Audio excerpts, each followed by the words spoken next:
warahmatullahi wabarakatuh. Perkenalkan saya Rizka Amelia Irhamna dari kelompok 3 angkatan 5 gelombang kedua di kelas Saksya PNS tahun 2021. Pada kesempatan ini saya akan mereview tentang materi manajemen ASN.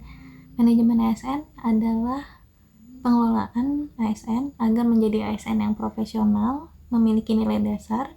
Untuk nilai dasar ASN ada 5 yang disingkat dengan aneka, yaitu akuntabilitas, nasionalisme, etika publik, komitmen mutu, dan anti korupsi. Kemudian ada etika profesi, bebas dari intervensi politik, dan bebas dari praktik korupsi, kolusi, dan nepotisme. Yang termasuk sebagai pegawai ASN adalah PNS dan pegawai pemerintah dengan perjanjian kerja atau disingkat dengan P3K. Selanjutnya kita akan bahas mengenai kedudukan, peran, hak, dan kewajiban dan kode etik ASN. Kedudukan pegawai ASN adalah sebagai unsur aparatur negara yang menjalankan kebijakan yang ditetapkan oleh pimpinan instansi pemerintah serta harus bebas dari pengaruh dan intervensi semua golongan dan partai politik. Peran ASN adalah sebagai perencana, pelaksana, dan pengawas penyelenggaraan tugas umum pemerintahan dan pembangunan nasional melalui pelaksanaan kebijakan dan pelayanan publik yang profesional, bebas dari intervensi politik, serta bersih dari praktik korupsi, kolusi, dan nepotisme. Tugas ASN adalah melaksanakan kebijakan yang dibuat oleh pejabat pembina kepegawaian sesuai dengan ketentuan peraturan perundang-undangan, kemudian memberikan pelayanan publik yang profesional dan berkualitas, serta mempererat persatuan dan kesatuan Negara Kesatuan Republik Indonesia. Hak PNS yaitu berupa gaji, tunjangan dan fasilitas, cuti, jaminan pensiun dan jaminan hari tua, perlindungan, dan pengembangan kompetensi. Sedangkan untuk hak P3K yaitu gaji dan tunjangan, cuti, perlindungan, dan pengembangan kompetensi. Kewajiban dari pegawai ASN yaitu setia dan taat pada Pancasila, UUD 1945, NKRI, dan pemerintah yang sah, menjaga persatuan dan kesatuan bangsa, melaksanakan kebijakan yang dirumuskan pejabat pemerintah yang berwenang, menaati ketentuan peraturan perundang-undangan, melaksanakan tugas kedinasan dengan penuh pengabdian, kejujuran, kesadaran, dan tanggung jawab, menunjukkan integritas dan keteladanan dalam sikap, perilaku, ucapan, dan tindakan kepada setiap orang, baik di dalam maupun di luar kedinasan, menyimpan rahasia jabatan dan hanya dapat mengemukakan rahasia jabatan sesuai dengan ketentuan peraturan perundang-undangan, dan bersedia ditempatkan di seluruh wilayah NKRI.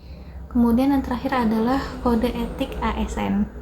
Kode etik dan perilaku bertujuan untuk menjaga martabat dan kehormatan ASN. Fungsi kode etik ASN yaitu satu, sebagai pedoman panduan birokrasi publik atau ASN dalam menjalankan tugas dan kewenangan agar tindakannya dinilai baik. Yang kedua, sebagai standar penilaian sifat, perilaku, dan tindakan birokrasi publik atau ASN dalam menjalankan tugas dan kewenangannya.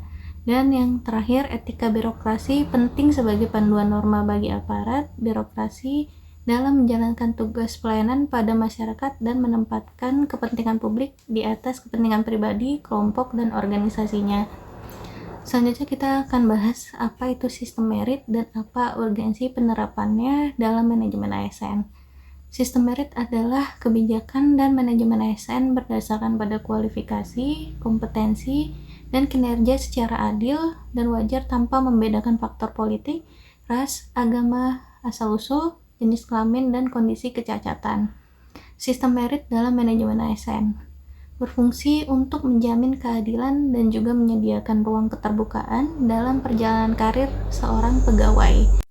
Prinsip sistem merit yaitu keadilan dan kewajaran, objektif, dan berbasis kinerja.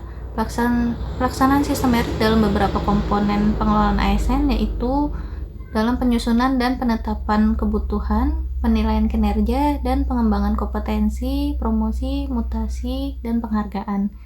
Kelembagaan dan jaminan sistem merit dalam pengelolaan ASN adalah Komisi Aparatur Sipil Negara atau KASN, serta Kemenpan dan RB. Mekanisme pengelolaan ASN yaitu manajemen PNS, manajemen P3K, pengelolaan JPT, dan organisasi dan sistem informasi. Manajemen PNS berupa penyusunan dan penetapan kebutuhan, pengadaan, pangkat dan jabatan, pengembangan karir, pola karir, promosi, mutasi penilaian kerja, penggajian dan tunjangan, penghargaan, disiplin, pemberhentian, jaminan pensiun dan hari tua, serta perlindungan. Untuk manajemen P3K berupa penetapan kebutuhan, pengadaan, penilaian kinerja, penggajian dan tunjangan, pengembangan kompetensi, penghargaan, disiplin, pemutusan hubungan perjanjian kerja, serta perlindungan.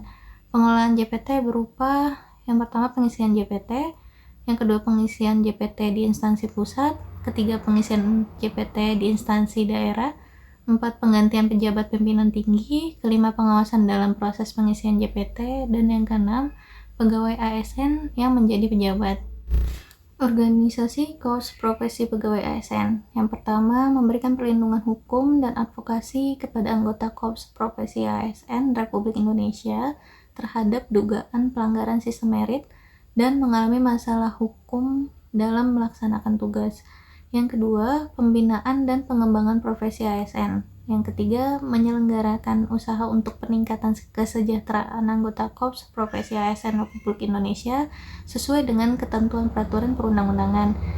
Yang keempat, memberikan rekomendasi kepada Majelis Kode Etik instansi pemerintah terhadap pelanggaran kode etik profesi dan kode perilaku profesi.